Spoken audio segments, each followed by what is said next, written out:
جس چیز میں بھی محبت آ جاتی ہے اس چیز کا ذائقہ خوبصورت ہو جاتا ہے۔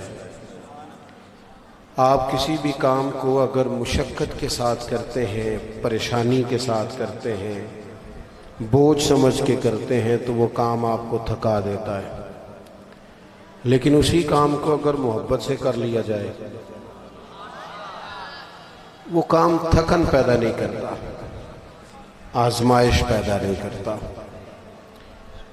ایک کسی استاد کا خیال یہ ہے کہ دیکھو کتنی تھوڑی تنخواہ دیتے ہیں، کوئی خاص سہولت بھی نہیں دیتے، طالب علم بھی فرما بردار نہیں، فلاں چیز میں بھی مسئلہ ہے، فلاں چیز میں، یہ باتیں کر کر کے انسان اپنے آپ کو تلخ کر لیتا ہے، کوفت میں مبتلا کر لیتا ہے، اسے پڑھنے پڑھانے کا لطف نہیں آتا۔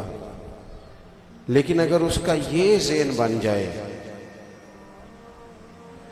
کہ نبی پاک علیہ السلام نے فرمایا ہے کہ اللہ نے مجھے استاد بنا کے بھیجا ہے، اب اسے جو ذائقہ نصیب ہو، اگرچہ اساتذہ کے ساتھ جو خوبصورت سلوک ہونا چاہیے معاشرے میں وہ اپنی جگہ ٹھیک ہے، لیکن اس چیز کو بنیاد بنا کے اپنے کام کے اندر انسان کو تلخی نہیں لانی چاہیے۔ آپ جب بھی خیر کا رویہ کسی چیز کے ساتھ بھی اختیار کرتے ہیں، نیکی کرتے ہیں تو مشکلات تو آتی ہیں، اب اس مشکل کو بھی اگر آپ اپنے لیے باعث اجر سمجھ کر وقت گزاریں گے تو وہ چیز نفع دے گی۔ اس لیے ہمارے دین نے ہمیں یہ کہا کہ اللہ سے بھی پیار کرو، رسول اللہ سے بھی پیار کرو۔ محبت کرو گے نا اللہ رسول سے صلی اللہ تعالیٰ علیہ وسلم، اللہ تعالیٰ جل شانہ سے، حضور سید عالم علیہ السلام سے پیار کرو گے تو دین پہ عمل کرنا خوبصورت ہو جائے گا۔ آپ محسوس کریں گے کہ نماز پڑھنے میں قرار آتا ہے، مسجد جانا سکون والا ہو گیا۔ یہ اللہ کے جتنے بندے تھے نا جنہیں رب رسول سے پیار ہو گیا تھا، 30 جلدوں میں کتابیں لکھ گئے، وہ جو آج لوگوں سے پڑھی نہیں نہ جاتی، یعنی اتنا پڑھنا لوگ مشکل محسوس کرتے ہیں کہ اسے پڑھے کیسے، وہ محبت میں لکھ رہے تھے، لکھتے گئے لکھتے گئے لکھتے گئے، تھکاوٹ بھی کوئی نہیں ہوئی، نیند بھی کوئی نہیں آئی۔ پیار کریں اللہ رسول سے۔ اللہ تعالیٰ نے نا ہمارا جو نبی پاک کے ساتھ رشتہ بیان کیا نا، اس کی حساسیت کو سمجھیں۔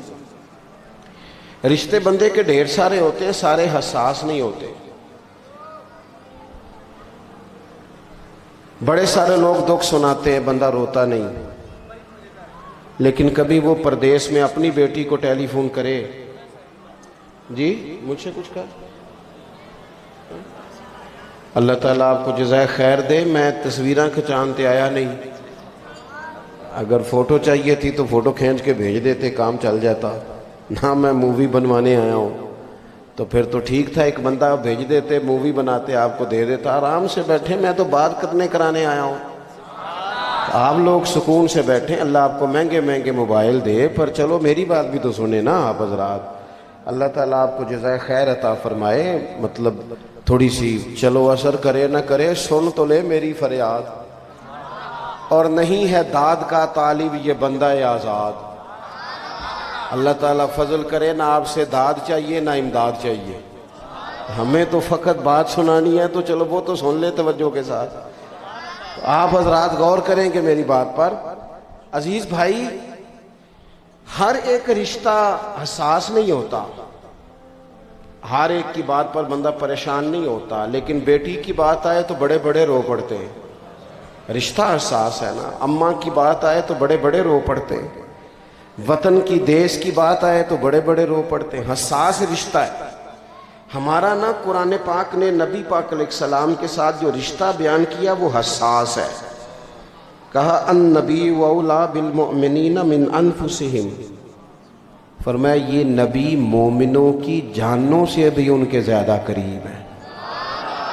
اس کی آپ حساسیت دیکھیں نا، یہ جو حضور کے نام پر آنسو آتے ہیں، یہ جو ان کے نام پر مر مٹنے کو جی چاہتا ہے، یہ جو انہی کے تصور میں جینے کو جی چاہتا ہے، انہی کی بات کرنے کو جی چاہتا ہے، انہی کی مالا جپنے کو جی چاہتا ہے، انہی کے تذکروں میں مر جانے کو جی چاہتا ہے۔ یہ جو جی چاہتا ہے نا کہ قبر میں بھی گئے ہیں تو مدینے والے آپ کی زیارت کے لیے آئے ہیں۔ اور حشر کی نیند سے اٹھنا کوئی آسان نہ تھا، ہم تو محشر میں بھی تجھے دیکھنے آئے ہوئے، میدان محشر میں بھی وہاں وہ کسی نے کہا تھا نا، ہر نظر کانپ اٹھے گی محشر کے دن خوف سے، ہر کلیجہ دہل جائے گا، پھر اوڑھ کر کالی کملی وہ آ جائیں گے اور سارے محشر کا نقشہ ہی بدل جائے گا۔ تو حضور کے ساتھ رشتہ حساس ہے، امت کی تڑپ، امت کا پیار، ہمیں نا اس رشتے کو حساس کرنا چاہیے، اس کی حساسیت کو سمجھنا۔ حضور بھی امت کے ساتھ جو رشتہ رکھتے ہیں وہ حساس رکھتے ہیں۔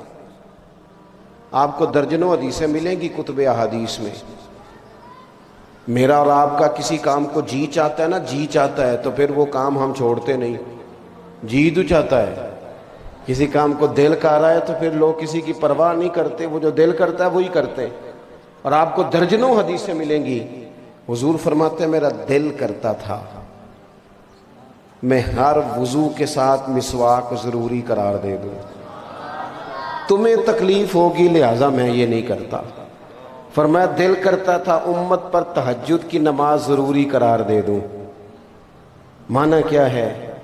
حضور فرماتے ہیں دل کرتا تھا پر میں نے اپنی چاہت نہیں دیکھی، تمہاری نیند دیکھی ہے۔ اللہ کے محبوب فرماتے ہیں مصلی پہ کھڑا ہوتا ہوں، دل کرتا ہے لمبی نماز پڑھاؤں، لمبی اللہ کی نماز، لیکن کریم فرماتے ہیں کہ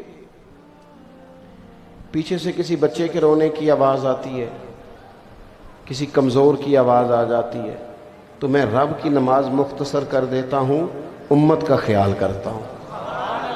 قیامت کے دن اللہ تعالیٰ نبیوں کے لیے ممبر بچھائے گا، یہاں جن لوگوں کی سیٹیں لگی ہوئی ہوتی ہیں ان کو سیٹ کے بغیر بیٹھنا پڑ جائے وہ ناراض ہو جاتے ہیں۔ آپ وی آئی پی مہمانوں کو اسٹیج پہ نہ بٹھائیں تو ہو سکتا ہے شکوہ شروع ہو جائے کہ جناب دیکھو نا جی آپ نے تو عزت ہی نہیں دی۔ جب کسی کی کرسی بچھی ہو تو وہ کچھ چھوڑتا ہے؟ بلکہ لوگ تو کرسی پہ اپنا تھیلا رکھ دیتے ہیں، کہتے ہیں میری کوئی کرسی چھین نہ لے۔ حضور فرماتے ہیں قیامت میں نور کے ممبر بچھے ہوں گے، ہر نبی ممبر پہ ہوگا، لیکن یہ لفظ سنو گے تو مچل جاؤ گے۔ حضور فرماتے ہیں میرا ممبر خالی ہوگا۔ یا رسول اللہ جب نبیوں کے لیے نور کے ممبر بچھے تو آپ کا کیوں خالی ہے؟ رشتہ حساس ہے نا۔ تو حضور فرمانے لگے سب نبی ممبروں پہ بیٹھیں گے اور میں سجدے میں گر کے کہوں گا یا اللہ میری امت کو معاف کر دے، یا اللہ معاف فرما دے میری امت کو۔ معنی کیا ہے؟ اس موقع پر بھی یہ دیکھیں، آپ بات کو سمجھیں، کچھ رشتوں میں حساسیت ہے، امت کے ساتھ حضور کا رشتہ حساس ہے۔ اسی طرح پھر غلام بھی حضور کے ساتھ جو پیار کرتے ہیں وہ حساسیت والا کرتے ہیں۔ حضرت ابوبکر صدیق رضی اللہ تعالیٰ عنہ کے والد حضور کی بارگاہ میں شکایت لے کر کے آئے، یا رسول اللہ ابوبکر نے تھپڑ مارا ہے۔ تو حضور سید عالم علیہ السلام کے ارد گرد صحابہ موجود تھے۔ جناب صدیق اکبر اپنے مزاج کے لحاظ سے، طبیعت کے لحاظ سے نرم دل آدمی تھے۔ ابوبکر نے تھپڑ مارا ہے، لوگ پریشان ہو گئے۔ حضور نے فرمایا بلائیے جناب صدیق اکبر کو۔ بلایا گیا، سامنے کھڑے ہیں، گردن جھکائی ہے۔ فرمایا ابوبکر یہ تم نے کیا کیا؟ لوگوں کو تو یقین ہی نہیں آ رہا تم نے والد کو تھپڑ مارا ہے۔ چپ ہیں جناب صدیق، گردن مبارک جھکائی ہوئی ہے۔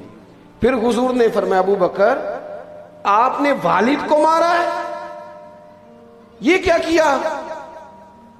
تھوڑی دیر کے بعد جب انہوں نے سر اٹھایا تو آنکھوں میں آنسو تھے۔ عرض کرنے لگے یا رسول اللہ میرا باپ مجھے خنجر سے کاٹ بھی دیتا تو میں اف نہ کرتا، پر آج اس نے آپ کے بارے میں بات کی ہے۔ یا رسول اللہ یہ شکر کرے میرے ہاتھ میں تلوار نہیں تھی، تلوار نہیں تھی میرے ہاتھ، آپ کے بارے میں بات کرتی۔ یہ رشتہ حساس ہے، اس کی نوعیت کو سمجھے۔ لوگ ہمیں کہتے ہیں ختم نبوت کے معاملے میں قادیانیوں سے اتنی نفرت کیوں؟ میں نے کہا اس لیے کہ وہ ایسے بدبخت ہیں، وہ ایسے ظالم ہیں کہ حضور کا کلمہ پڑھنے کا جھوٹا دعویٰ کرتے ہیں اور پھر حضور کو آخری نبی نہیں مانتے.